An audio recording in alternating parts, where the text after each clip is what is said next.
Fala pessoal, tudo tranquilo? Sejam bem-vindos ao vídeo. Hoje eu vou jogar com o deck UR20. É um deck que muitos de vocês não devem conhecer. É um deck que na verdade ele foi criado por um amigo meu, o Guilherme Gasparotto. E até pelo sobrenome dele, o pessoal de um grupo lá do WhatsApp tinha apelidado esse deck de Afinaroto. Mas eu fiz umas modificações na ideia que ele tinha. A ideia que ele tinha na verdade era Mono Blue.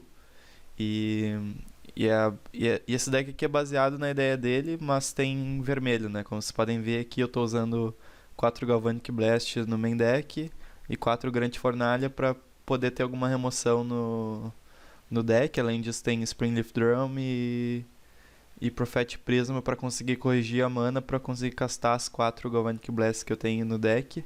Mas a ideia é praticamente igual. E tem algumas cartas no side também, que o side é bem improvisado dessa vez. Bom, a ideia do deck é atrapalhar bastante a estratégia do adversário com algumas cartas que atrapalham o jogo do oponente.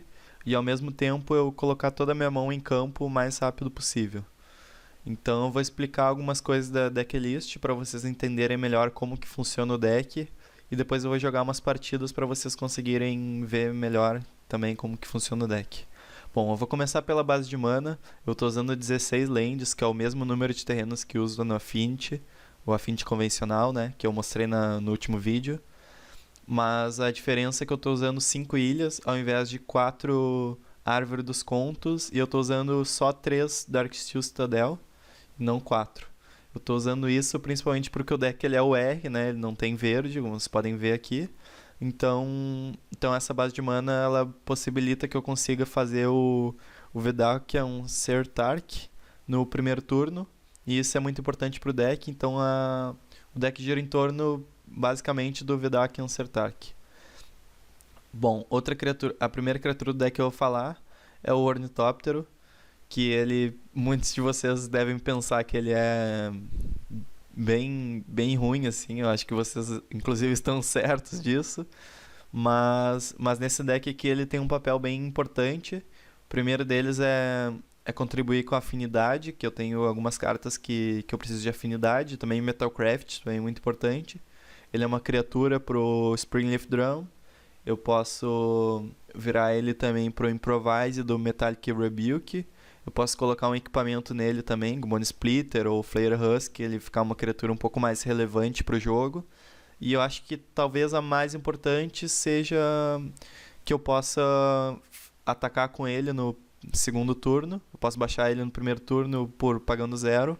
No segundo turno eu posso usar o Ninjutsu do Ninja of Deep Auras voltando o Ornitóptero para a mão. Essa é uma interação bem interessante desse deck aqui, então eu acho que o Ornitóptero é bom nesse deck. Eu estou usando 2 cópias de Bone Splitter, que é muito bom para afinidade, também é muito bom no late game.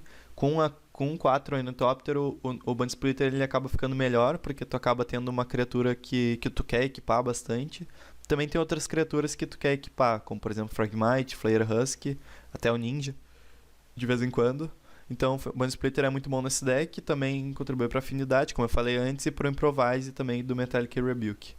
2 Flare Husk, que também é muito parecido com um Ornitóptero, uma criatura barata, que tu pode voltar com o Ninjutsu do Ninja, tu pode ter afinidade, tu pode virar para adicionar mana com o Springleaf Drum. Então é isso aí, é uma carta bem boa nesse deck aqui. 4 Springleaf Drum, com o número de criaturas, ela acaba sendo uma carta muito forte nesse deck, porque tu consegue rampar, tu consegue ter mais manas no início do jogo, que é o que tu precisa, e no late game ela acaba não sendo tão boa, mas ela é boa no geral. Então, agora eu vou falar sobre a carta Vedakian Sertark, que é uma carta que, na minha opinião, é a ideia principal desse deck, é a carta mais forte do deck, pelo menos na teoria é pra ser assim, né? Supostamente é pra ser assim, que é uma mana 1/1.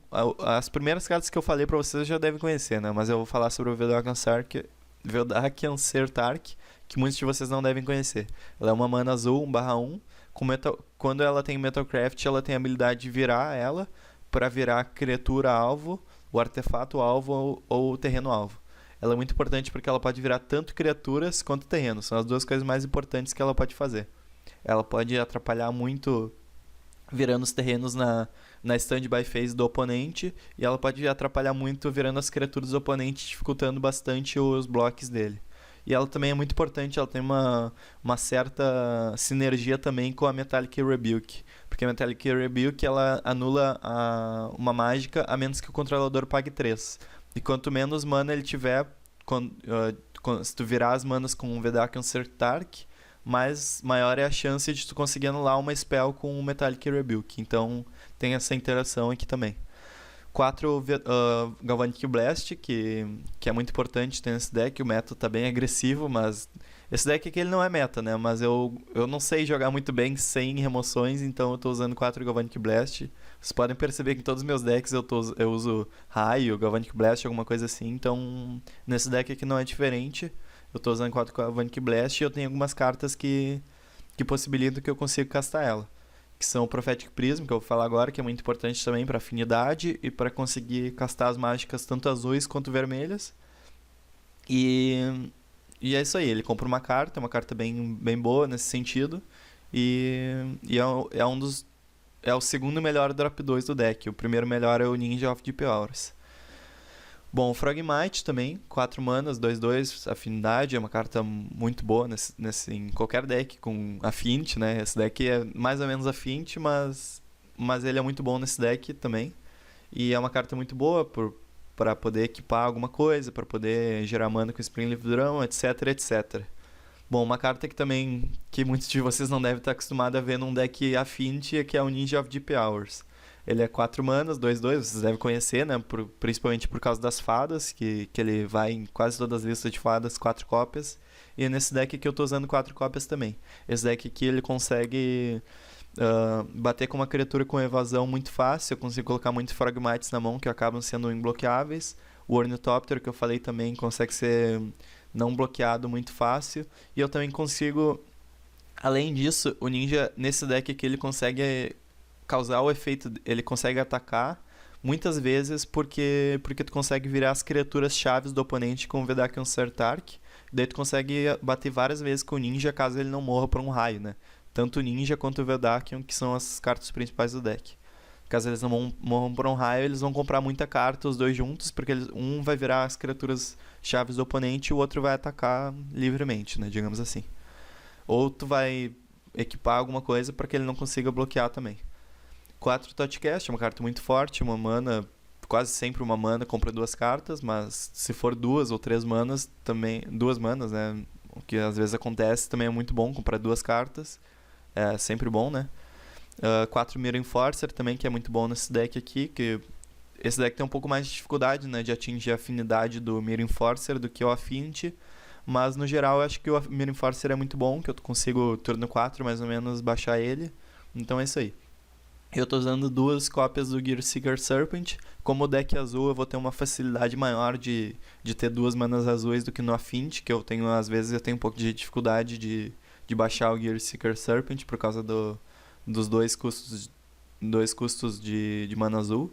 Mas nesse deck aqui ele é mais fácil de baixar porque o deck é mais azul, né? Bom, acho que o main deck é isso. Eu vou falar sobre o sideboard agora. Eu tô usando 2 Dispel contra uma variedade de coisas, controle, burn, essas coisas assim. 2 Vapor Snag para voltar algumas criaturas dependendo do que a gente estiver jogando contra, ela é muito boa, como por exemplo, para voltar Gormag Angler, para voltar alguma criatura que fichas também, ela é muito boa. E não sei, mas eu acho importante ter Vapor Snag porque às vezes nem sempre tu vai conseguir matar as criaturas com Galvanic Blast, então às vezes Vapor Snag ajuda bastante. Uma Metallic Rebuke pra daí ter 3, né? Daí tu consegue ter mais anulações. Tô usando 3 Electricity, que também é muito bom, muito versátil no Pauper. 2 Atogs, porque vai que precise, né? Eu acho que 2 cópias tá bom. Esse deck não coloca tantos artefatos assim no campo. Então por isso que eu tô usando só 2 Atogs no sideboard pra ter mesmo, assim. Dependendo da match, vale a pena colocar.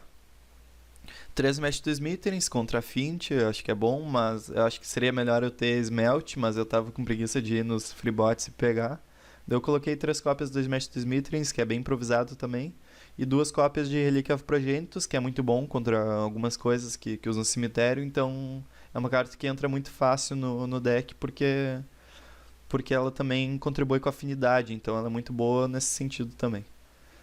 O sideboard ele é bem improvisado, né? Eu acho que uma coisa ruim do sideboard é que eu tô usando algumas cartas vermelhas e esse deck ele não comporta muito bem cartas vermelhas. Eu acho que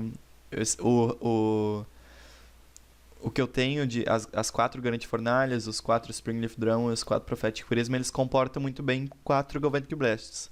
Mas caso eu precise de 4 Galvanic Blasts e 3 Electricity, por exemplo, eu acho que daí já começa a complicar um pouco, porque a base de mana não é tão feita pra isso aí.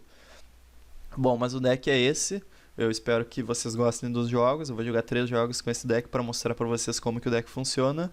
E até mais. Falou!